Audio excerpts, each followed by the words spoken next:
Time to put some cranks on.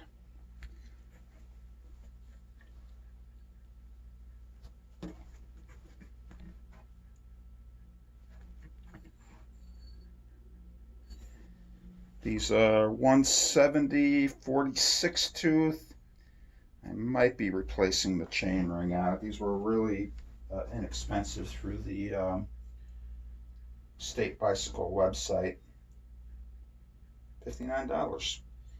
So I can't complain about the chain ring, but I can change the chain ring. And another thing you can do with these is, because I said my bottom bracket is a 107, and these said on the website that 103s was recommended, but I can always just put the chain ring on this side of the crankset versus on the outside if it ends up being too wide. And so that's an option, but until I get my wheels built, we won't know. What we need to do is get a little bit of grease on the spindles. You really don't have to cake this up really hard, really thick.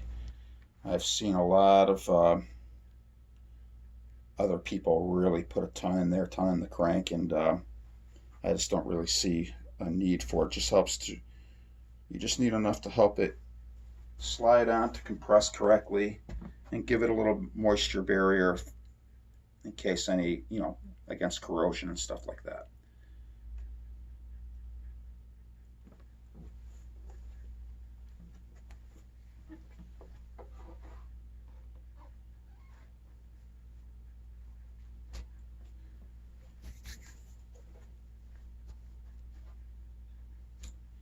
What they didn't come is with crank bolts, so I'm going to have to scrounge around in my bucket of parts to see what I have. I mean, the Allen head ones would be ideal because they look nicer, but if not, the old school bolt style totally would work for what I'm building this for.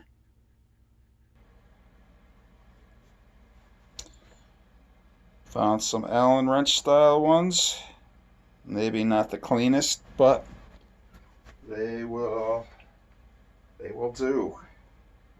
They're actually gray instead of black.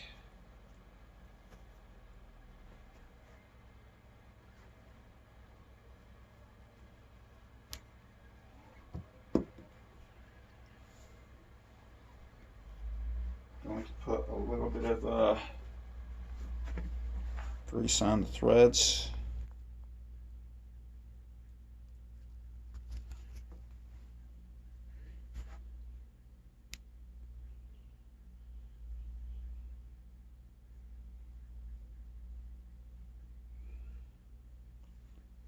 And it's always good to put it on the flat, because this is where most of your creaking happens in this type of bottom bracket.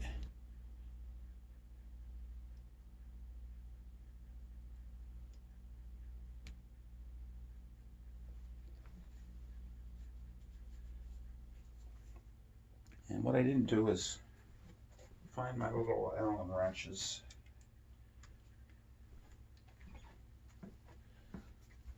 This is what I'll use to put it on, but when I go to torque it, I'm going to have to go find something a little bit more, something with a little bit more leverage.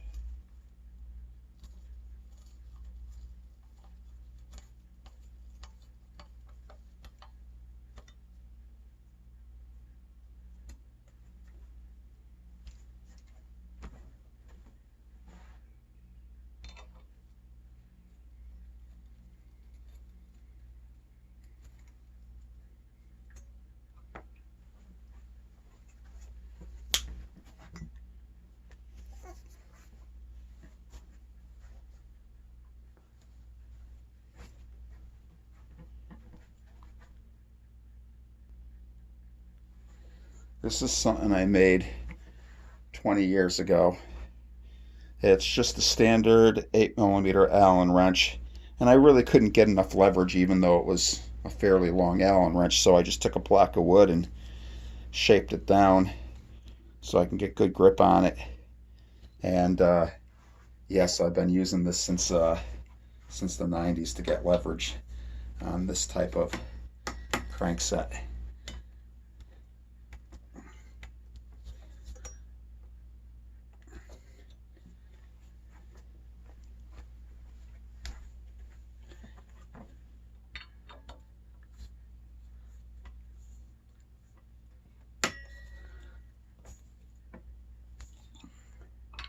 And once I get the wheel on, or built, I can check the chain line now. Where's the hub? Because I don't have the wheels built yet. But what I can do is take the cog that I have. I can thread the cog on.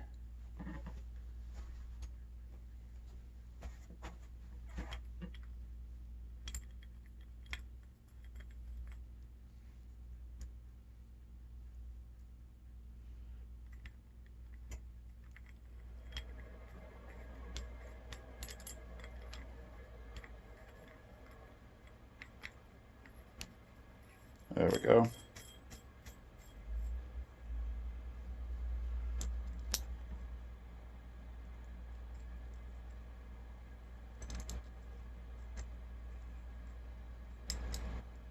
Going opposite so I could feel it drop. There we go. So I'll just hand type it at least. Now I can do this.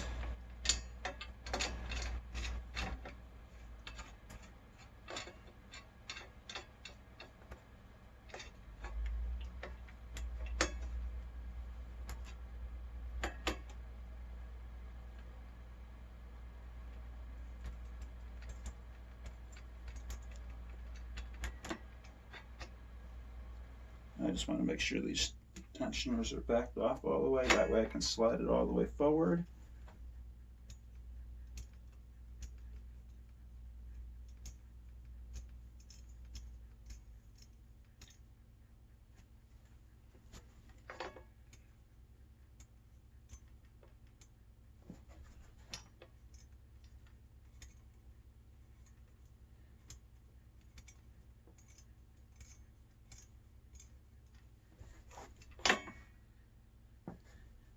And I think the chain line's going to be good. You could just eyeball it, but I have an actual tool. This is a Park chain line checker, and essentially you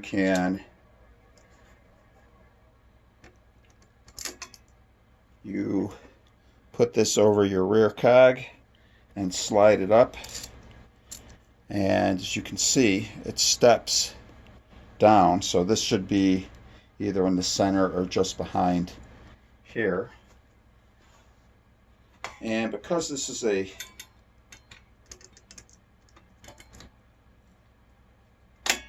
we go.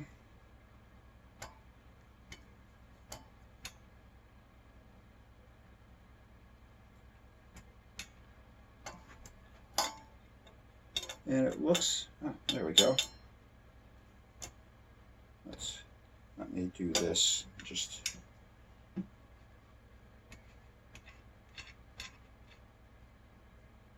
hand tighten it.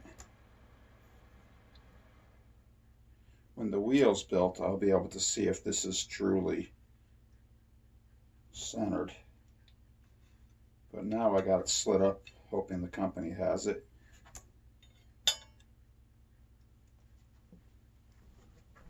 This is what it's looking like.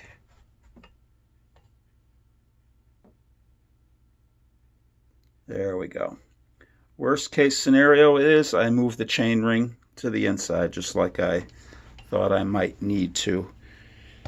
Another thing that can be done is something that isn't necessarily recommended, but since it's a square taper crank and it's soft aluminum against steel, I can actually just torque it past where it needs to go. That's not really a good practice. Because this is on the inside and this is just coming to the inside of the chain ring, it's really not that far off. We're really talking millimeters.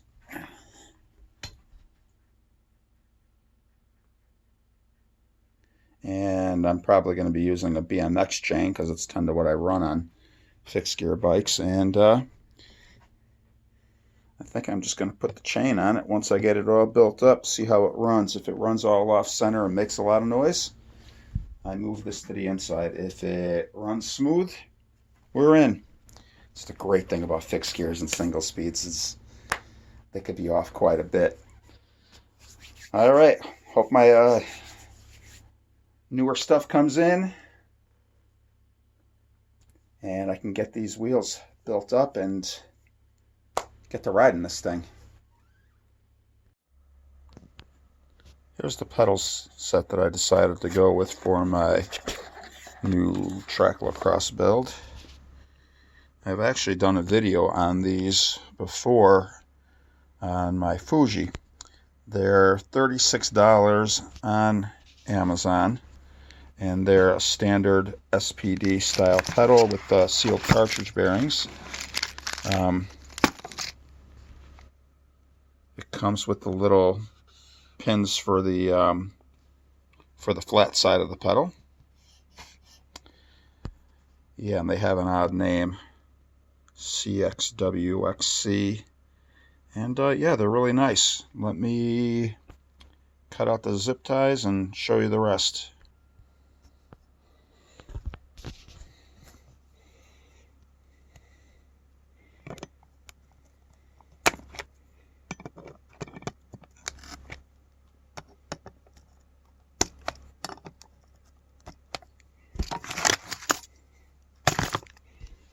There you go.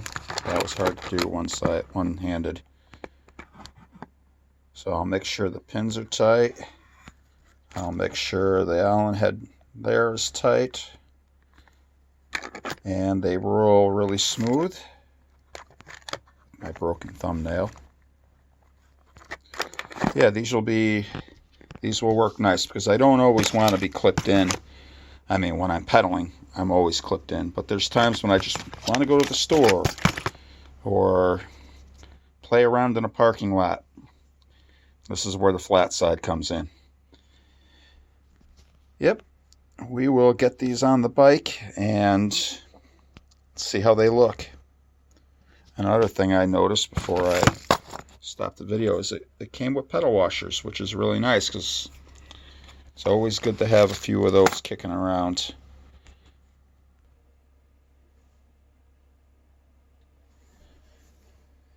All right, I'll get a little grease on the threads. I'll put a pedal washer. It came with 4 pedal washers, but I just need 1 per pedal.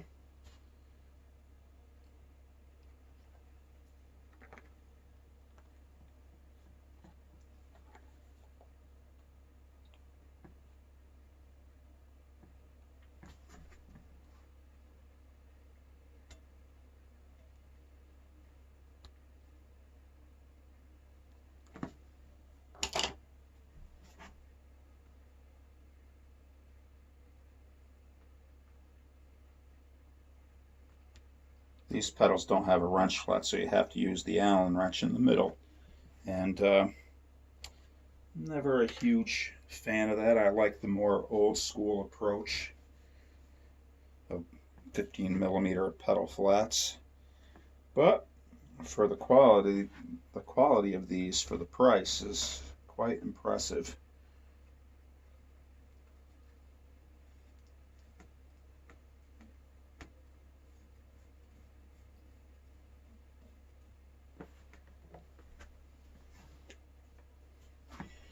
And I think it's an 8mm. We'll find out.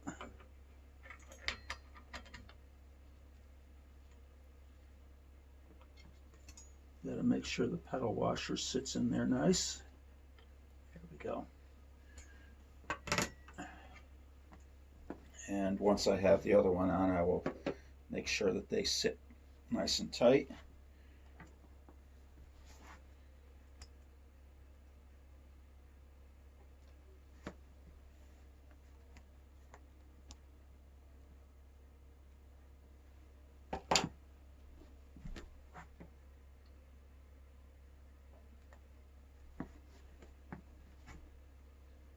Oh, pedal washer.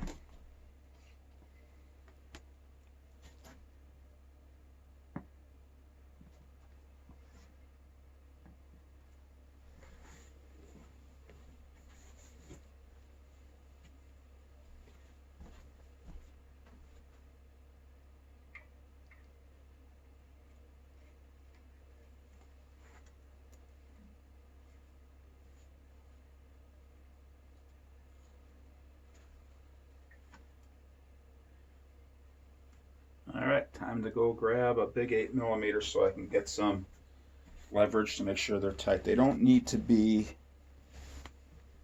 torqued down super high in order to make them stay. You just want to make sure there's a good amount of force applied to the Allen wrench.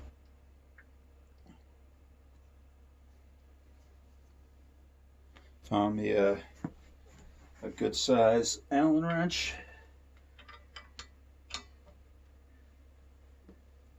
And I'm going to hold one pedal and okay, tight.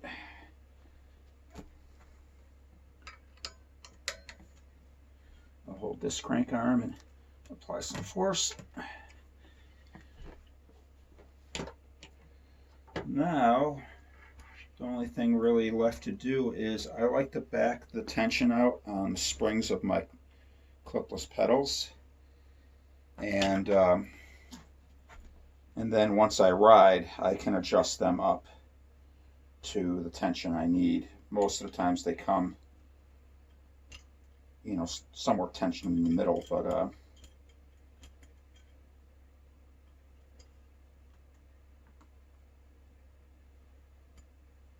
so it's got these little quarter turns that you can hear and feel. And you'll know when it's too loose because you won't feel the quarter clicks anymore.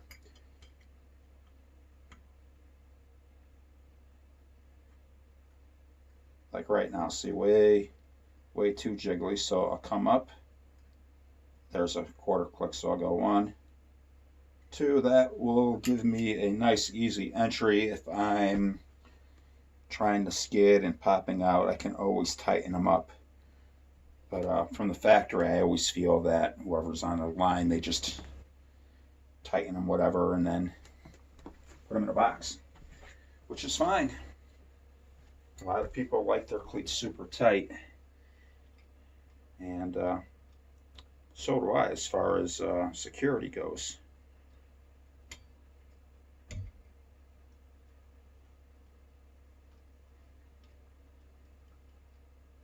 One, 2.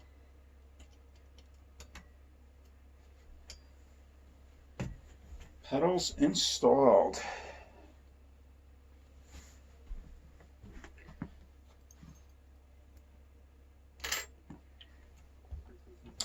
Yeah, I'm quite impressed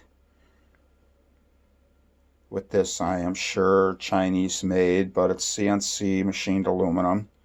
A solid clipless mechanism that you will also see on a lot of other bikes. So it's a standard SPD style. It comes with cleats. It comes with sealed cartridge bearings, and it comes with extra pins, extra Allen wrenches to adjust things with, and a little tool. So if you want to make sure the pins are tight, which I've done, and even if you want to service the bearings, it's got the tool where my finger's tapping on. Once you take the cap off, the bearing slides out, and yeah, comes with everything you need. And I've already got a whole lot of miles on the silver ones that are on my Fuji, and they work amazingly well. Waiting for more parts to come in to continue my build. Getting more excited because it's pretty much almost done.